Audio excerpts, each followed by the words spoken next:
This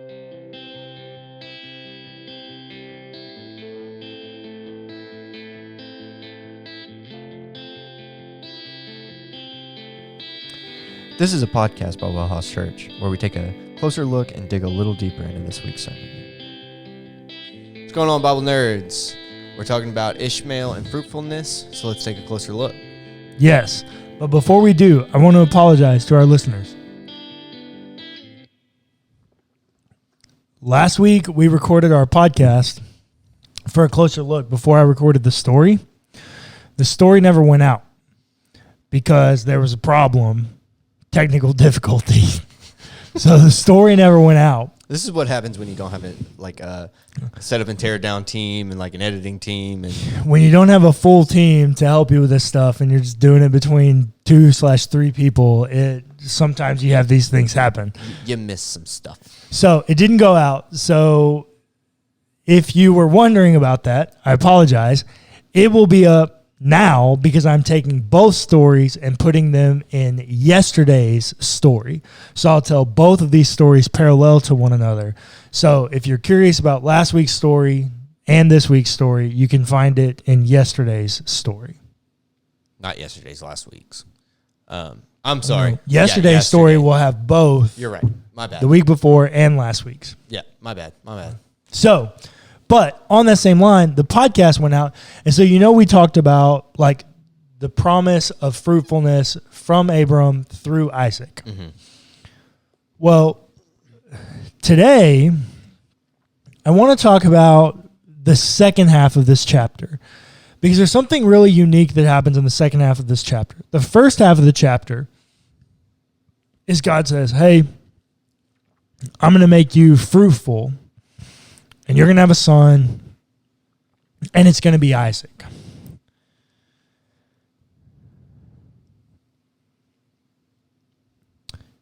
The second half of the chapter,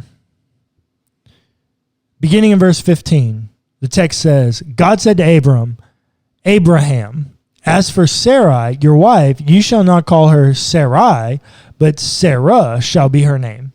I will bless her, and moreover, I will give you a son by her. I will bless her, and she shall give rise to nations. Kings of people shall come from her. So what's happening here is God is setting up that, hey, Abram, I know you were trying to do the right thing in sleeping with Hagar and producing Ishmael. Like, I know that your heart was in the right place in this, but it's not right. I'm actually going to give you a kid from your wife, Sarai. And just as I've told you, your name's no longer Abram, but Abraham, that now I'm shifting and I'm doing a new thing in you. I'm doing the same for Sarah. She's no longer going to be Sarai. She's going to be Sarah. I'm doing a new thing in her, which is I'm making the covenant I've made with you now connected to her specifically, whereas previously I just made it through your seed. Okay. So God says, no, now I'm going to do this through Sarah. And I'm going to do some more stuff. And this is the more stuff. Verse 17, then Abraham fell on his face and laughed and said to himself, can a child be born to a man who is 100 years old? Can Sarah, who is 90 years old, bear a child? Okay, now this is a good point. Even narratively, this is a good point. Because back in the Noah story, in the Noahic covenant, God changed it. No longer were people going to be able to live as long as Methuselah, like 900 years old. Now people weren't going to live longer than 120 years. So Abraham says, can I even have a kid? I'm 100 years old. You've already told me I can't live longer than 20 more years. Like, is this even a good idea? Mm-hmm. Which I think is a valid question on Abraham's part. Like, that's a very valid question. Can Sarah, who's 90 years old, bear a child? Right. Like, these days, we would tell women that are like 40, like, hey, you probably shouldn't have a kid. Yeah. Like, it's high risk. Yeah. No. God's saying, no, a 100-year-old man and a 90-year-old woman, you're going to birth a child.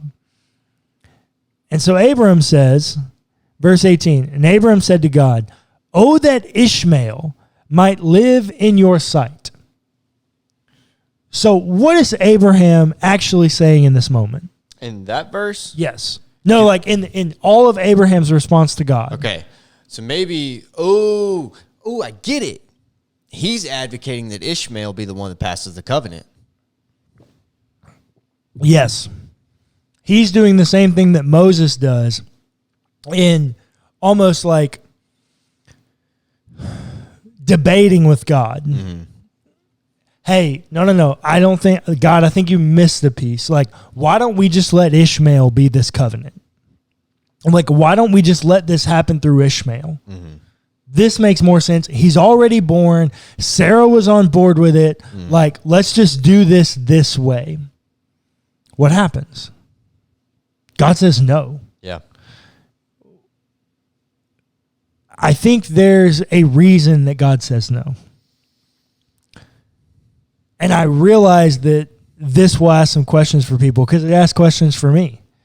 Yeah. It asks questions for us. We were supposed to record this podcast like 4 days ago. And I started couldn't talking through the text. I couldn't do it. Yeah. We both had problems. There's a problem with this. That the promise was Abraham would bear a son. Abraham bears a son in Ishmael. Mm-hmm. Now he does it through his wife's slave. And so she's a foreigner. Like there are other things at play here in the story. But God says, no. This is what he says in verse 19. God said, no. But your wife Sarah shall bear you a son, and you shall name him Isaac. I will establish my covenant with him as an everlasting covenant for his offspring after him. So now, Abraham's made this petition. Abraham has made this petition to God. Hey, just do this through Ishmael. And God says, no, I'm not doing it through Ishmael. You are going to bear a son through your rightful wife, and you're going to name him Isaac. And it's him through I'm going to carry my covenant for. Mm-hmm.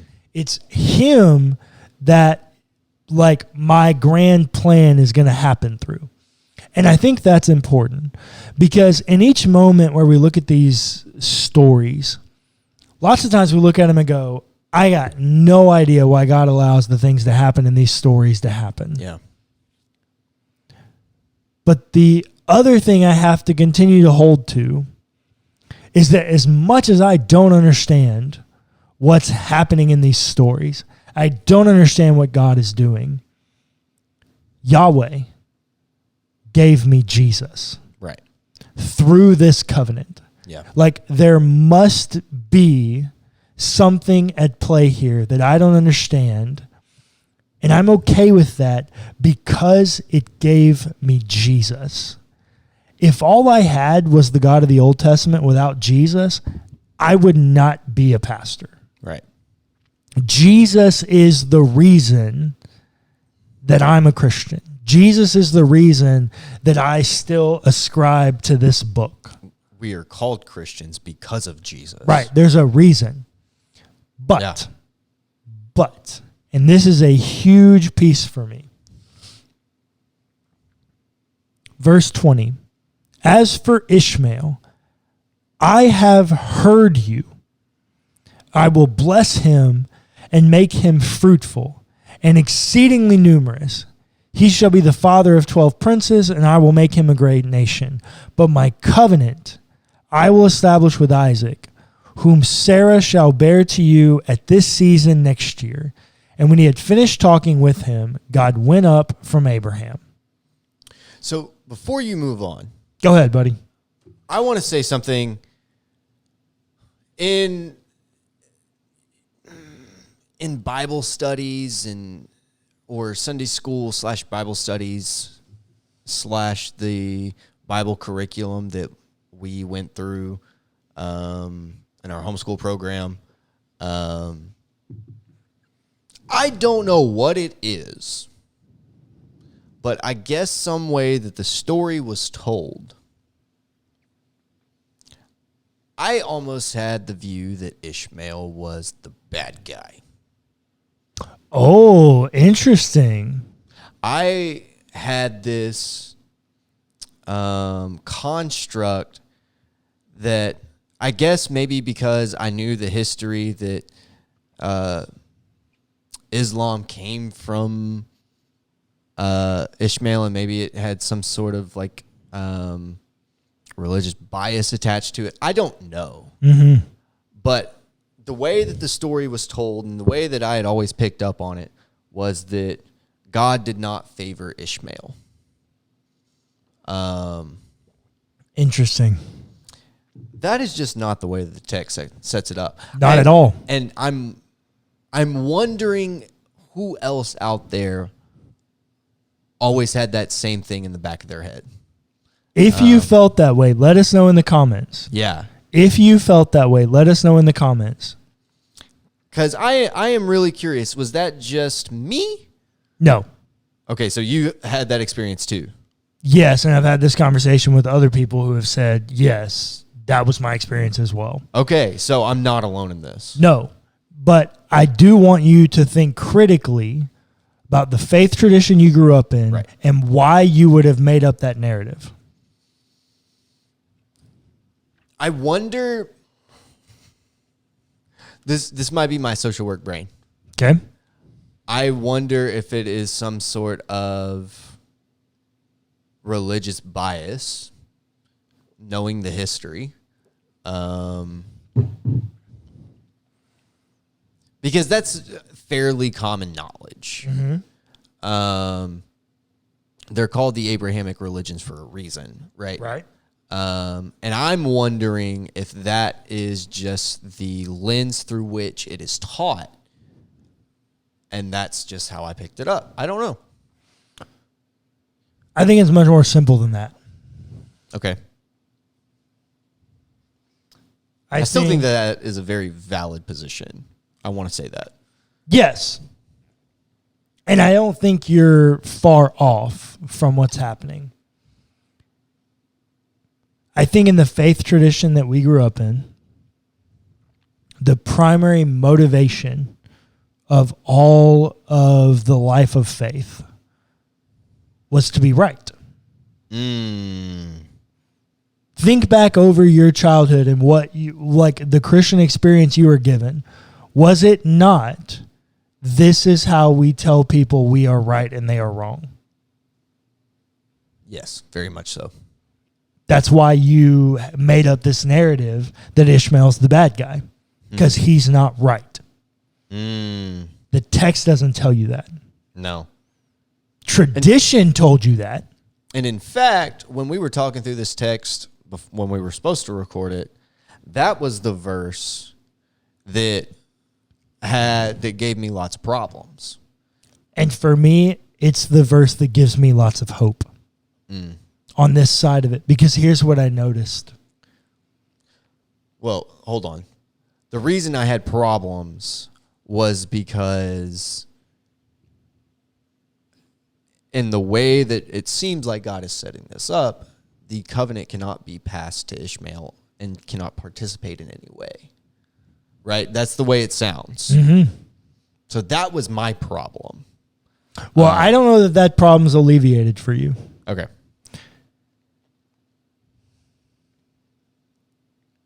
For me, through this story series, looking at the places where we're told of fruitfulness, it has become very clear to me that fruitfulness is this ascent to divine likeness. Right. It's this kind of continual piece of the image of God within you that's being revealed as you work through some of these hard things. Verse 20 is very revealing to me. As for Ishmael, I've heard you. I will bless him. First of all, what have I said numerous times throughout this series? That in Hebrew culture and tradition, when a blessing is spoken into existence, It cannot be taken back. It cannot be taken back. Blessings and curses cannot be taken back. I will bless him and make him fruitful. Make him to participate in my divine likeness. I will make him participate in the character of me. Passing his ethic in a sense. Passing his ethic into him as a sense. Now, your hiccup. God blesses Ishmael with his ethic without giving him the covenant. Right. God blesses people with all kinds of things that are outside the covenant. The fact that any person wakes up tomorrow is a blessing of God. The fact that we don't fall downstairs or choke on chicken bones or any of it. If we really believe that God is the author and sustainer of life, then God provides blessings and experiences of grace in non-saving fashion every minute of every day. What this text tells me is that even for those outside the covenant, God is still showing his grace and blessings. Now, I will also say, if you've been around WellHouse long enough, you know I need God to be good more than I need him to be anything else. Yeah. Like, I don't need God to be all powerful. I don't need God to be all knowing. I don't need God to be a lot of these things that fundamentalism has made God need to be. I don't need God to be all those things. First and foremost, I need God to be good. And Baptists, conservative Baptists, have made a way that God can be good, even dealing with the death, like the fatal infants. Like people who have died before the age of quote unquote accountability, which is not in the Bible, might I mind you. Like that idea, that concept is not in the Bible. We need to discuss that on Pine's Perspectives. We do. In the same way, who am I to say that there's not some kind of special grace moment for those of Abrahamic religions? I personally believe that salvation only comes through Jesus. Right. This story only happens and works because of Jesus. Right. But I can look at 90% of Islamic people that show God's character, that show divine likeness. Yeah. Like they may have some pieces that I don't necessarily agree with. And for me, like the bigger issue here is not necessarily even with the Islamic religion. The issue is that the Islamic religion doesn't have the full picture of sacrifice. Right. That God himself did not give himself in Islam. Right. In the same way that God himself did not give himself in Judaism. Right. The two arms of the Christian faith of the Abrahamic religions. Christianity is the only one where God himself has given himself in sacrifice for humanity. Right. That's the piece. That's really the only piece I think they're missing. Just like in anything, you know, and I know that there are going to be people that are like, well, what about the jihad? What about the extremists? There's extremists in everything. If you don't believe me, look at January 6, 2021. Yeah. There are Christian extremists. It enraged me that we had people storming the Capitol, storming the nation's capital, the White House. We've got people storming the White House, waving flags that say Jesus saves. Yep. Jesus does save, bro. Not like this. Yep. There are extremists in any religion. The thing that I'm confident in